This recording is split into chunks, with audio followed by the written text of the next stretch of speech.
Tonton video ini sampai selesai agar Anda tidak gagal paham.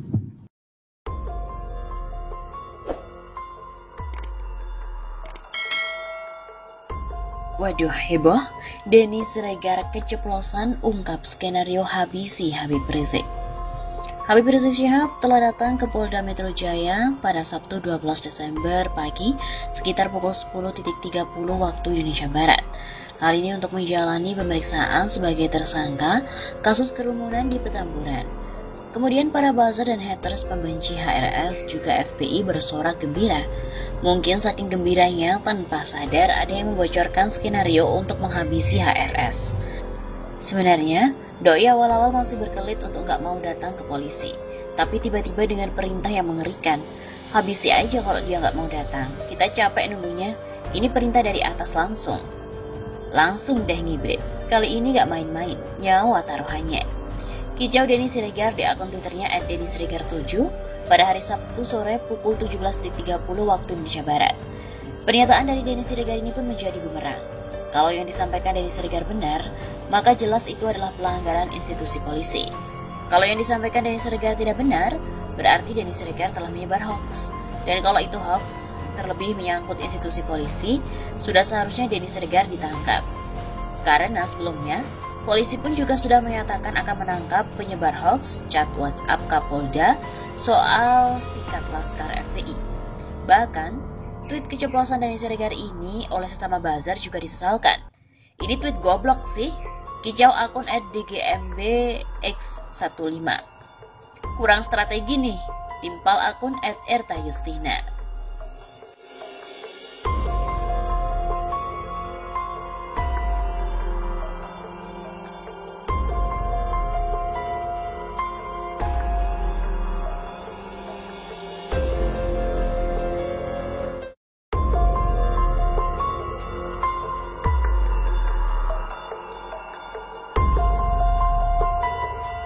Akhirnya Habib Rizik buka suara. Bongkar ada kesepakatan dengan Polda Metro Jaya. Habib Rizik Syihab bin Hussein Syihab, LCMA, baru-baru ini ditetapkan sebagai tersangka kasus pidana penyebab terjadinya kerumunan di Petamburan, Tanah Abang, Jakarta Pusat. Unsur tindak pidana itu ditemukan setelah polisi melakukan rangkaian penyelidikan dengan memeriksa sejumlah barang bukti dan juga saksi. Hasilnya, Polda Metro Jaya menetapkan pimpinan FPI, Front Pembela Islam itu, Habib Rizik dan juga 5 orang lain sebagai tersangka kasus pelanggaran protokol kesehatan di tengah pandemi COVID-19 pada hari Kamis 10 Desember 2020. Ia pun dijerat dengan pasal 160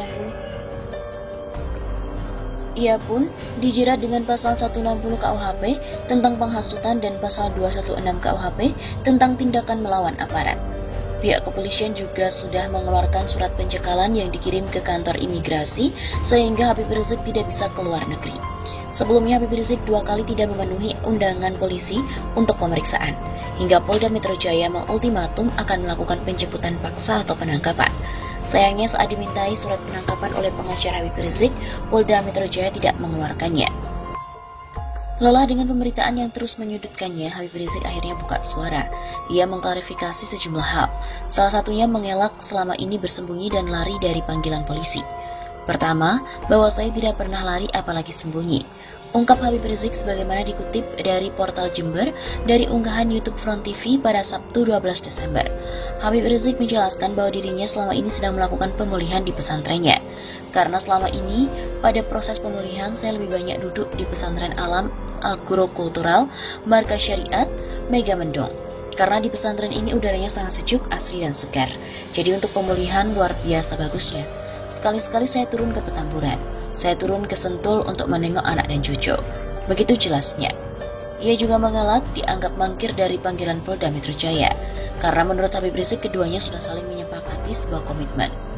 Ia menjelaskan pada panggilan pertama yakni Selasa 1 Desember 2020, dirinya tidak bisa memenuhi panggilan dari penyidik dan mengirimkan pengacara untuk bertemu dengan penyidik. Melalui perantara penyidik itu, ia menyampaikan surat yang isinya minta penundaan secara resmi. Penyidik pun menerima dan melakukan pengunduran, yaitu diundurkan sebagai panggilan kedua. Karena masih perlu waktu tambahan untuk pemulihan, akhirnya pada panggilan kedua Senin 7 Desember 2020 kembali mengirimkan pengacaranya untuk bertemu dengan penyidik. Ia kembali mengajukan surat permohonan dan berdasarkan keterangannya diterima secara baik. Kedua belah pihak kemudian membuat perjanjian. Pada hari itu juga, yaitu di pagi hari Senin 7 Desember, ada kesepakatan antara para pengacara dan penyidik. Dengan keridhaan saya di mana kita sepakat bahwa saya akan datang ke Polda Metro Jaya pada hari Senin tanggal 14 Desember 2020.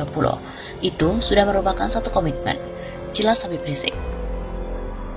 Namun, di tengah perjanjian tersebut, secara mengejutkan Polda Metro Jaya tiba-tiba mengumumkan dirinya sebagai tersangka pada Kamis 10 Desember.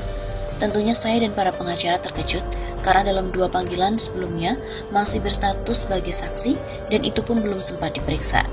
Rencana pemeriksaan 14 Desember, hari Senin yang akan datang ini, ungkap Habib Rizik. Menanggapi itu, pada Jumat pagi ia kembali mengirim pengacara ke penyidik untuk bertemu dan menanyakan status komitmen yang dibuat sebelumnya, apakah batal atau tidak. Melihat respon dari para penyidik yang kelihatannya tidak mau menunggu sampai hari Senin dan meminta lebih cepat, pengacara Habib Rizik pun mengambil sikap.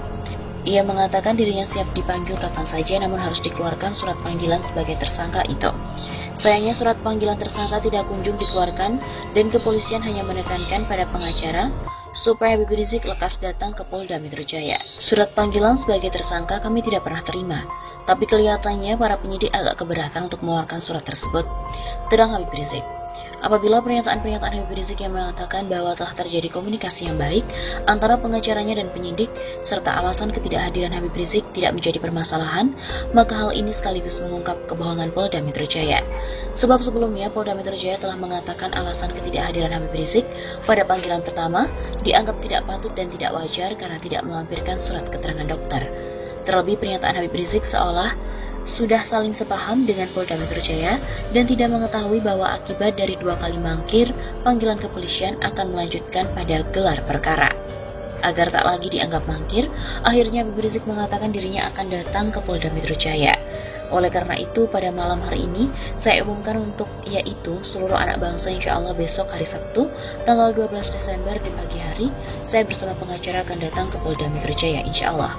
Langkah ini diambilnya sebagai wujud komitmen untuk menjadi warga negara yang baik, patuh hukum, untuk ikut melaksanakan prosedur hukum yang ada.